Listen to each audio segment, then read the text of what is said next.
Юуны түрүүнд аялал амралт хоёр хооронд ондоо шүү гэдгийг та бүхэнд сануулгах гэсэн юм. Тухайн бүс нутгийн олон өнгийг аль чадхаараа харж мэдэрч авах нь аялал гэж ойлгодог тул бидний баг бүх төрлийн тээвэр хэрэгсэл, олон төрлийн зочд буудал, олон хил гарах цэгүүдээр гарахыг хичээв. Бид бүгд аялал амралтанд хангалттай олгоног явах боломжгүй байдаг тул хоног хожих, зам хороох зорилгоор унтлахын автобусанд Сиам Рип хотоос орой 11 цагт сууж өглөө үрээр 5 цагт Phnom Penh хотод буусан юм. Гадаадын олон жуулчид ингэж явдаг хэмээн TripAdvisory.com зөвлөсөн мөн тунд ажгүй болмын гэсэн комментүүд байсан учраас сонгосон юм аа. Унтлахын автобус нь нэг хүний $10 юм байлаа. Буудлын мөнгө хэмжээнэг доос ус. Унтлахын автобусны зураг хөргөл үнэхээр дайжгүй. 2 хүний унтдаг өргөн ортой. Гэтэл бод байдал дээр бол арай жоох мяа юм байлаа шүү. Миний өндөр дунджаар 180 см, дундаж өндөртөө. Гэтэл орон дээр нь багтахгүй байлээ. Өвлөлийг атиж унтсан. 170-тай хүн бол бүрэн тэнийгээд унтчих юм байлаа. Мөн уух идэх юм аваад оруулах зүгээр. Гэхдээ би засах газар зогсоол хүртэл жоохон зай байх учраас тааруулаад хэрэглээрэй. Ер нь Ирэнэс Бээжинг автобусаар явдагтай нэлээд өстэй. Манай хүүхнүүд амьдрал мэдхгүй их муулж гоочлсон доо. Залуус маань стаар нь бүтгүү дурсан жуудаа ярьж баахын нэлцсэн. Автобус ямар байдгүй, яаж хоногоор явдгүй байсан гээл. Phnom Penh хотоос Камбож, Вьетнамын хил Хатиан порт хүртэл нэг машин $140 явсан. 160 км орчим зайтай 4 цаг л явд юм байлаа. За бид нар Камбож хил гарч сая олон хил гараад цаана Хатиан гэдэг газар хөргөдөх юм бол өгсөн. Үгүй хил хөргөдсөн гинэ. За тэгээд манай Камбожийн хил Данпорт нь юм байдаг байх. Энэ гэхлийн ялгаач мэзи паспортыг шалгаад гарах юм шиг байна. Юм дарж ийн яаж ийн. Яа сүр газар шүү. Ингэж ажилладаг.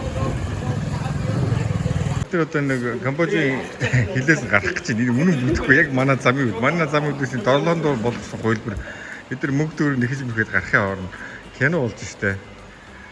За тэгээд бид нар ингээд мөнгө төлөхгүйгээр нэг ойчрол гэж яагаад юм. Ойчрол юм байна тэгээд. Ойчрлоо. Тэгээд $5 очиж нэг хүнээс. Тэгээд бид гайхаад одоо гарахад явахлаар мөнгө төлөх юм бол гэсэн чинь яа харахгүй ташигчсан юм байна. Вьетнам Камбожийн хилийг гараад Вьетнам руу орж шүү. Кино болж штэ. Машинтаа гарах юм болоо гэсэн атгаа гараашаа. За энэ манай хайлт. За энэ Камбожийн хил. Энэ Камбожоос харагдчих. За энэ яг урталтын явтараа Вьетнамын хаалга байна. Гэтэл энэ одоо нутгийн нөхдүүд бол зүгээр шууд мотоциклтай усаад авч байгаа юм. Тэний юм аа. Бидрийг бол манай хэлсэн бас одоо цааш явж чадахгүйгээ буулгаад явчих. Камбожийн тээврийн компани зөвхөн улс дотроо л үйлчлдэг юм байна лээ. Бид хил гаргаад Вьетнамын Хатианд усан онгоцны порт үргээд өгөх юм болов гэсэн чинь худлаа баш таарч хилээ алхаж гарсан. Гэхдээ бас нэгэн хөвгөлтэй дурсамжлүүлсэн дээ. Вьетнамын Хатиан хилийн бомбт бас бүтэхгүй мангар удаа үлээлгсэн. Дааж дүрс аваа мартсан байлаа. Удаан үлээлгээд үлсөд юу дүрс автоматтай. Бөө уцаар. Харин нутгийн иргэд нь хавхуул өгöd гэл гараад байт юм байл шүү. Паспортын дундаа мөнгө авчуулаад өгчт юм байлаа. Бидний хойно хоёр Италиас бас гайхаал орондоо нийлж муулж байгаад гарсан бид нар. Хилээ гараад усан бомбт ороход 8 км. Үүдэнд нь жижиг таксинд бол нэлээд зөндөө байлаа. Олон хүн суугаад байх автобус бол харин нэг хэн байсан. Нэг хүний $3 явна гэд болдгоо. Их үнэтэй байна гэдэг. Гэтэл нөхдүүд бол хөдлөө үнэ нэмчээд хоорондоо хувилдсан байлаа. Бус таксигнаас очиод үнэ асуусан чинь бидний явахгүй гэд сайхан сууж илээ те.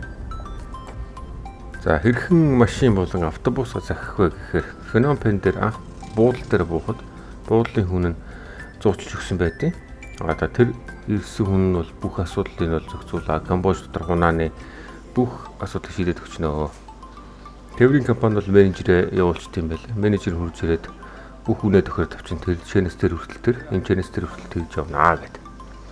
Гол хотууд дээр эдний компанид салбарууд нь бол бүгд дээрээ байд юм байлээ. Компанийн машинууд нь бол байнга хоорондоо зөрчдөг учраас асуудал авах хизээч хизээд яваад өгч. За тэгээ гол нь WhatsApp-аар харьцаад өвчт юм байлээ тухайн хүнтэйгээ. Тэгэхээр интернетээр WhatsApp-аар харьцах юу чадамжтай хэрэгтэй. Гол нь мөнгө төрүүлж авах гэдэг юм байл шүү. Миний туршлагаас бол хизээж үйлчлэгийг аваагүй гэж мөнгө төрүүлж өгч болохгүй гэсэн дүрэн байдаг тул урьдчилаад мөнгөө сайхан тохирч авчаад яг буухтаа мөнгөний гүйцээгд өгчүүл зүгээр юм байл шүү. Окей.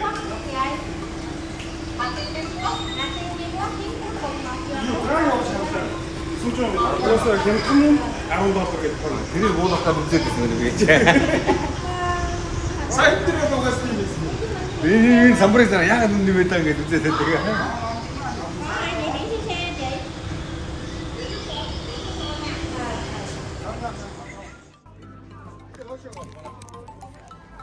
Хатийн портоос Фукуок арал руу усан онгоцоор нэг хүний $11 явд юм байлээ. Жохон хүүхд арай жоохон хямдхан байсан санагдаж байна. За тэгээд хоорондоо 60 км зайтай 1 цаг 30 минут орчим явд юм байлээ. Явж байгаа хурдан дунджаа 40 км цагтаа л яваад байсан. Тэгээд энэ экспресс усан онгоц нь экспресс нуцаас хурдан явж байгаа гэдэг. Энгийн бол арай удаан явд юм шүү. 3 цаг явдаг гэж юу. За тэгээд өдөрт зөндөө онгоц бол тэнцээс хөдөлт юм байна лээ. Гол нь өдрийн 3 цагаас хойш бол ямар ч онгоц явахгүй. Тэгэхээр 3 цагаас өмнө очивол ямар нэгэн байдлаар онгоц явах болцоотой.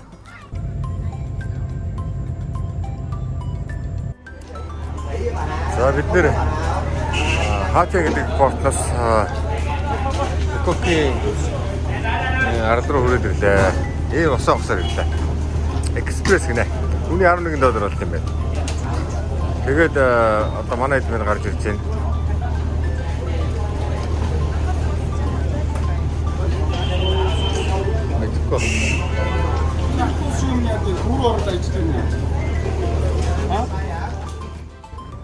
Камбожид доллараар асуудалгүй гүйлгээ хийж байсан бол харин Вьетнам зөвхөн үндэсний мөнгөнд тэмдэгтэр гүйлгээ хийдэг юм байлээ. Хүмүүс зөвлөхөд хангалттай бэлэн доллар авч яваад валют арилжааны цэг дээр солиулаад явахгүй бол ATM-ээр нь бүтэхгүй юм байлээ шүү. Нэг удаа гарах мөнгөнийхэн дээд хязгаар нь 3 сая Вьетнамын дон. Манайхаараа 450 мянга орчим төгрөг гэсэн. Тэр нь хаанаач хүрэхгүй. Тэгээд хэд хэд удаа ATM-ээс авах шаардлага гарна. Тэгээд тэрний хэрээр шимтгэлчин гисэн. Тэгээд дээрээс нь саяхнаас авч байгаа бэлэн мөнгөн дээр нь 4%-ийн шимтгэл авдаг болсон юм байна. 3-4%. Энэ саяхнаас юм болсон учраас одоо бүх үнэлгээ дээр чинь тэр мөнгө нэмэгдэл гараад ирнэ. Одоо картаар зурх аль эсвэл ATM-ээс мөнгө авч байгаа тохиолдол. Тэгэхээр болж игэл бэлэн мөнгө аваад их тэр анхныхаа байгаа үнээр нь тооцоогоо явахгүй бол 3-4%-ийн нэмэлт зардал одоо гарна шүү гэж та бүхэн зүйлж байна. Өглөөнөөс хойш хоосон явсан баахан ууртай нөхөд Далайн портоос гарангуутаа далайн ирэг дээр хоолны газар байгааг олж хараад гяс очсон. Бид хоолны газараа хоолоо идсэн чинь тооцоогоо хийж чаддгүй нөө долларт явж уусууд чинь.